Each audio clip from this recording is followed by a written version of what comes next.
আচ্ছা, সবাই মেকআপ করে মেকআপ ব্রাশ দিয়ে, হ্যাঁ, সবাই মেকআপ ব্রাশ দিয়ে মেকআপ করে। তো আমার কাছে এমন একটা ব্রাশ আছে, সকাল সকাল ঘুমোতে উঠতেই ব্রাশটা পাইছি আমি, সেরা ব্রাশটা, মেকআপ ব্লেন্ডিং সেরা হয়। মানে অন্য ব্রাশ, পিএসের ব্রাশ, এটা ব্রাশ অন্য ব্রাশ পিস করবে এই ব্রাশটা। এই ব্রাশটা কিন্তু তোমরা দেখবা ভাইরাসে।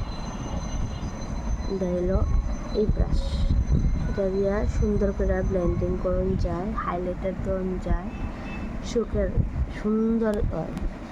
এটা এত সুন্দর ব্লেন্ডিং দেখবা। এটা কি আর ব্রাশ, এটা হলো এই মহারাজের ব্রাশ।